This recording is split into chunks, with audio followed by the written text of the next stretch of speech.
n'accepte pas. Mais même en France, prends les langues régionales, elles sont mortes. Non, elles ne sont pas mortes. La preuve, l'Union De européenne... retour dans l'Africa Newsroom pour la deuxième partie, nous sommes toujours en compagnie de Lady Gomang EPC, fondatrice de l'Alliance des femmes de médias, Louis Kemayou, journaliste, et de notre éditorialiste Jemal Taleb. Tout de suite, le dossier du jour.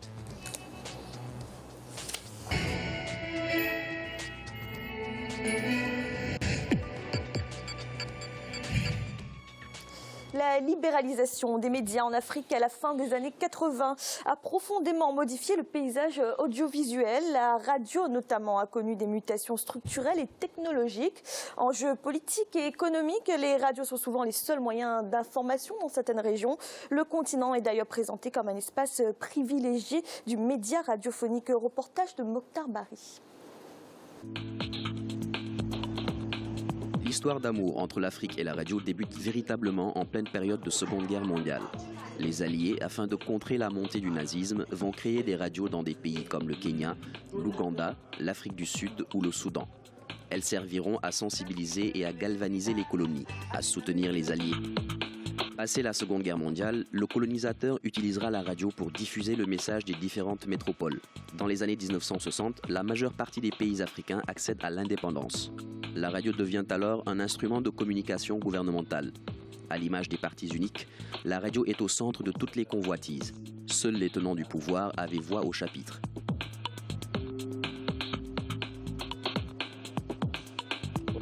Le vent de démocratie des années 1990 entraînera la libéralisation des ondes avec l'éclosion de plusieurs radios. Communautaires, commerciales ou d'information, la création de radios est autorisée par un organe de régulation qui attribue une fréquence aux promoteurs avec un cahier de charges. Ces radios vont rivaliser dans les programmes et services proposés. Mieux, elles vont accompagner la démocratisation du continent. Une radio peut atteindre le plus grand nombre de personnes. Et aussi, il y a aussi un autre aspect, la radio communique dans la langue nationale. C'est pourquoi aujourd'hui, n'importe quel citoyen africain ou africain peut aujourd'hui accéder à l'information à temps réel et aussi surtout à la diversité des populations. C'est pourquoi on peut dire que la radio, c'est l'un des vecteurs importants de la démocratie en Afrique. Si quelqu'un qui n'a jamais été à l'école peut comprendre facilement ce qu'on dit à la radio dans nos différentes langues.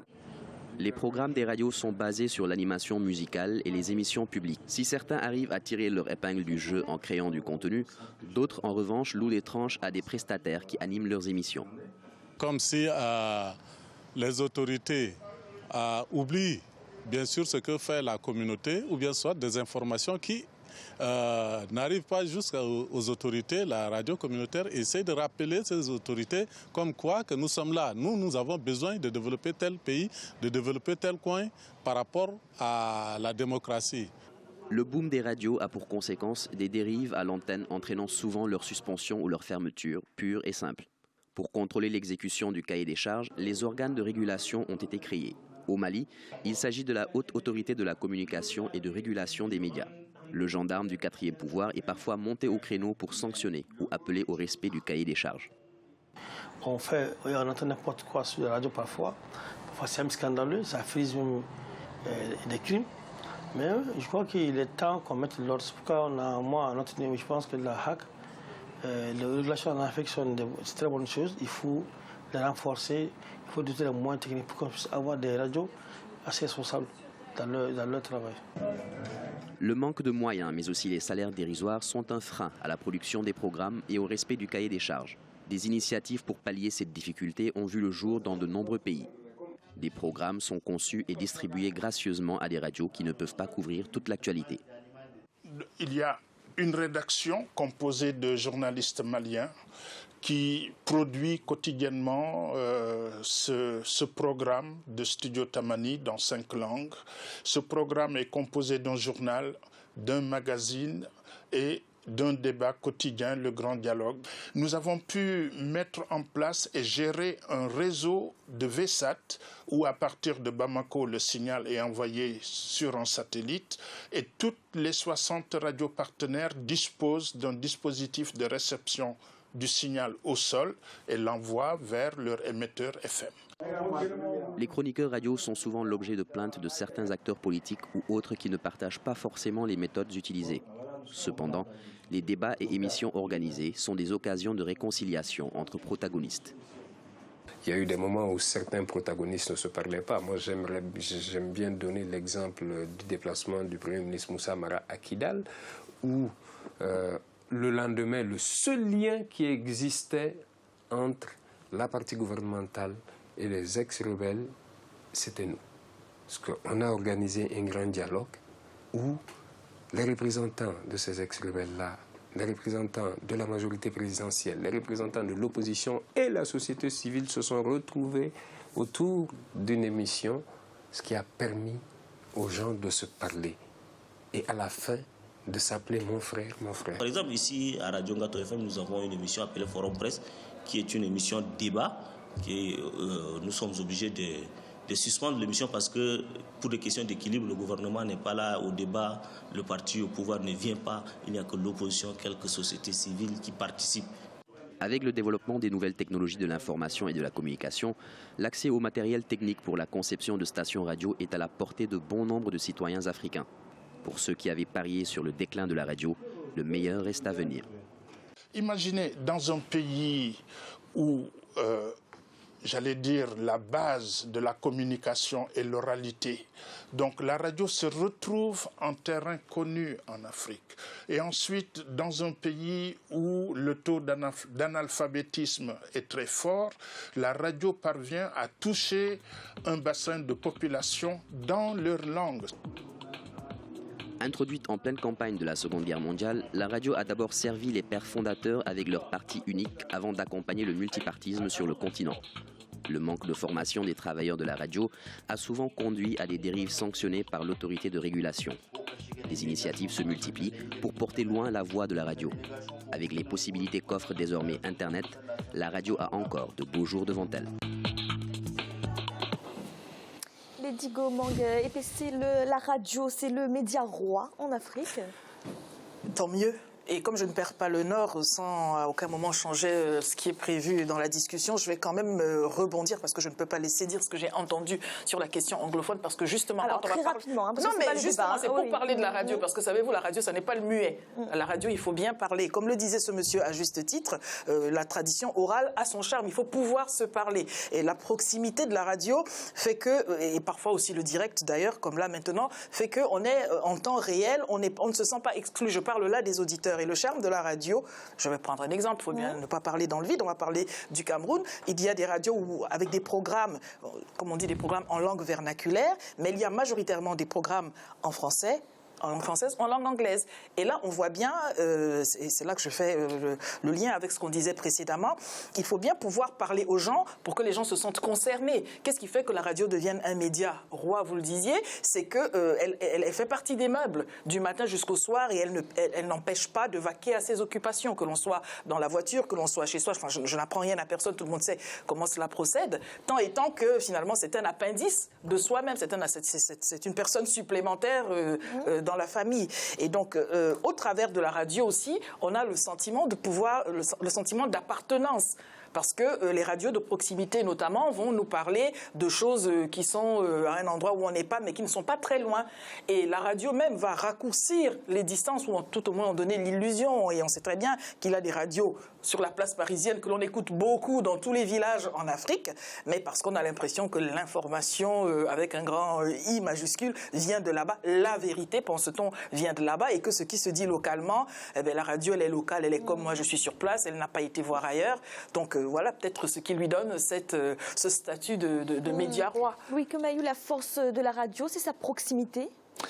C'est la proximité à coup sûr, parce que avant la libéralisation, dans les années 80, on avait surtout des radios internationales dont on vendait même des copies d'enregistrement pour faire passer l'information, parce qu'elles ne pouvaient pas être écoutées dans les pays concernés, vu qu'il y avait les ondes qui étaient contrôlées par le pouvoir d'État. Aujourd'hui, on est dans une construction qui fait que non seulement au niveau des langues officielles, puisque en opposition aux langues vernaculaires, on a aussi des langues vernaculaires dans la plupart de nos pays aujourd'hui, que vous soyez au Sénégal, que vous soyez au Mali, voire au Cameroun. Ces radios-là trustent les grandes radios internationales et même les radios nationales au niveau de l'audience. Parce que si vous n'avez pas été à l'école, si vous avez des difficultés difficulté à lire le journal, si vous n'avez pas toujours du temps pour regarder la télé, vous avez au moins la radio qui vous permet de vous tenir au courant de la marche du monde. Et c'est ce qui fait que la radio aujourd'hui a un avantage comparatif sur la plupart des autres médias. Même si à tout cela, il faut apporter une certaine forme de relativisme, vu que le net aujourd'hui fait que tout le monde devient à peu près émetteur d'informations et que le cinquième pouvoir, c'est Internet. Mais ce pouvoir-là est investi par la radio et avec beaucoup de succès d'ailleurs. Je prends NPR, qui n'est pas une radio africaine, mais qui est basée aux États-Unis et dont le modèle sur le net est en train de faire énormément d'émules. Je pense que la radio a encore de beaux jours devant elle, ne serait-ce que pour ça. Et la deuxième chose qui n'est pas rien, c'est que c'est gratuit. C'est pas comme un journal que vous devez acheter, c'est pas comme un poste de téléviseur qu'il faut remettre en TNT, en mode TNT ou en couleur. Ça fonctionne toujours. Donc ça, c'est un avantage qui restera pendant longtemps pour la radio sur le continent. Gemma Louis, l'intérêt un peu de ce média radiophonique en Afrique, c'est justement qu'il utilise ces langues africaines.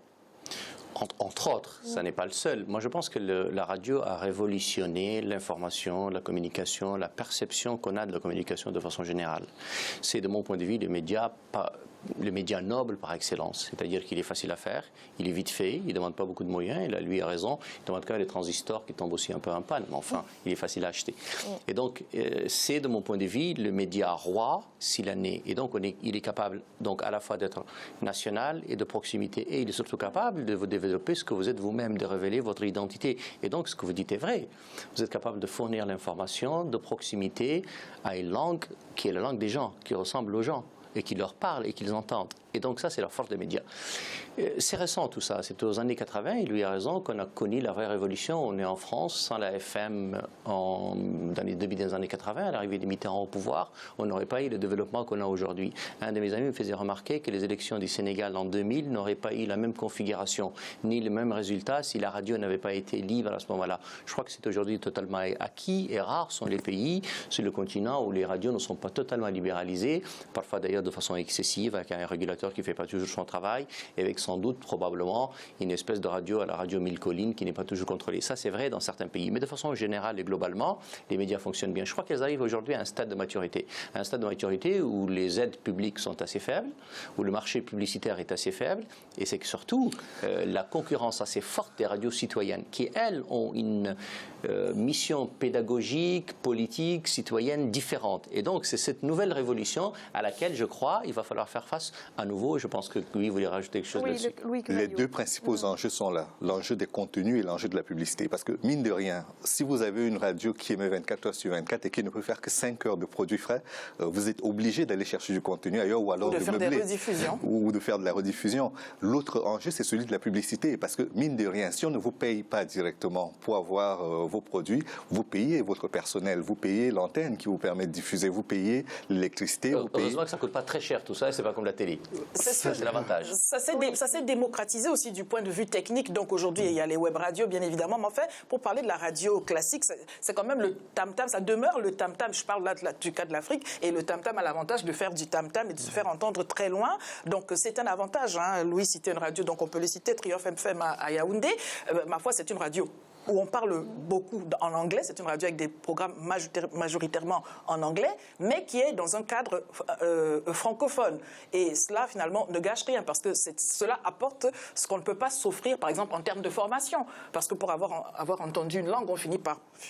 Au moins, on finit par un Sprachgefühl, comme disent les Allemands. On commence à... Voilà, ça sert de formation, d'information. C'est très bien. Tout simplement. Alors, on va quand même dire un mot sur l'enjeu politique, parce que ces radios, on le dit souvent en Afrique, accompagnent les changements politiques. Est-ce que vous êtes d'accord avec ça? Elle accompagne. On a eu l'exemple de Djemal qui parlait des élections au Sénégal. Il y a d'autres enjeux. On a l'exemple au Burkina Faso, au Burundi, où ça a été le cas également. Absolument. Mais on a eu des exemples moins... du Rwanda quand même. On a eu des exemples aussi, moins... Elles accompagnent tout en fait. Hein. Le tam-tam vient ponctuer toutes les étapes de la vie sociale, la radio aussi aujourd'hui. Mais sur le plan politique, et pour revenir sur l'histoire du Cameroun, puisqu'il faut des exemples concrets. Aujourd'hui, on a ce bilinguisme-là qui ne se retrouve pas. Voilà une mauvaise récupération politique qui a été faite. On a fait une espèce de mixité à la télévision, de cohabitation, de juxtaposition, tout ce que vous voulez, qui fait que vous avez un journal en français, vous avez un journal en anglais. Est-ce que c'était si compliqué que cela de faire deux offices de radio et de télévision, l'une pour les anglophones, l'autre pour les francophones, qui émettraient un peu comme c'est l'exemple au Canada, où on a exactement la même chose. On a un bilinguisme au Canada qui fait que vous avez Radio-Canada et vous avez la CTV, la Canadian Television. Ce sont deux offices bien différents, mais qui font qui ont la même obligation en matière de service public. Donc je pense qu'aujourd'hui, politiquement, il faut adapter notre tissu radiophonique aux réalités de nos enjeux sociaux, qui sont à la fois ceux du bilinguisme, qui sont ceux de la modernité, qui sont également ceux de la préservation de notre identité et de ce qui fait... J'ai mal rapidement et après... Non, moi je pense que l'enjeu de la radio va être, encore une fois, il est déjà considérable, il le sera encore davantage. Et je le disais tout à l'heure, la télévision est de toute façon un média qui vous agresse chez vous, et on est la télévision, ceux qui nous regardent, et merci à eux de le faire, ne sont évidemment pas agressés par ce que dit Louis d'intelligent et de bien, mais elle peut être considérée comme telle. La radio, elle, est un outil qu'on maîtrise. Et je pense, moi, que dans les schémas qu'on va avoir demain de réappropriation culturelle, la radio jouera un rôle fondamental. Parce qu'elle est facile, parce qu'elle ressemble aux gens. Et nous avons deux personnes des médias sur ce plateau, et ils le savent très bien. Plus le programme est de proximité, plus les gens s'y retrouvent. Plus le programme ressemble aux gens, plus il est écouté, plus il les intéresse. Et donc, la force de la radio, c'est sa facilité à faire, et donc sa réappropriation culturelle qu'elle peut faire demain d'un espace culturel africain, nouveau ou renouvelé. Ou international, parce que a-t-on forcément envie de se cloisonner? D'ailleurs, je voudrais rebondir sur ce que disait Louis. Le fait qu'il y ait une radio avec des programmes en anglais et en français, peut-être que ça donne l'opportunité aux uns et aux autres d'entendre l'autre langue. Parce que s'il y a une radio en anglais pour les anglophones et une autre en français pour les francophones, ma foi, chacun ne reçoit que ce qu'il regarde. Et chacun est frustré par la même occasion. Et rate l'occasion d'être en contact avec l'autre langue. C'est une opportunité, c'est précieux. C'est un rôle social, la radio. Madame Pessé, la réappropriation culturelle, pour moi, n'est ni le français ni l'anglais. Elle est plutôt le swahili, le lingala. Elle est encore que moi, je ne voudrais pas être réduite qu'à cela. Je ne veux pas être réduit. Je vais dans un schéma où je m'approprie ce que j'ai, quitte à le diffuser aux autres autrement. Comme ils me le font. Je partais d'un préalable, comme vous et moi, qu'on savait déjà ces langues, voyez-vous. Merci. Moi, c'est mon cas, je n'ai aucun doute que c'est le vôtre. Développé en début de cette émission en Afrique du Sud, le président Jacob Zuma a signé le projet de loi FICA sur le renseignement financier, un texte qui vise à améliorer la lutte contre le blanchiment d'argent et le financement du terrorisme. Cette avancée a été largement saluée. Et au Cameroun, la crise anglophone a remis la question du fédéralisme en débat à la faveur de la crise socio-politique qui secoue les deux régions anglophones du nord-ouest et du sud-ouest. La forme actuelle de l'État camerounais est remise en cause. Les populations de ces deux régions s'estiment marginalisées. Nous allons marquer une nouvelle pause en instant, la troisième partie de l'Afrique.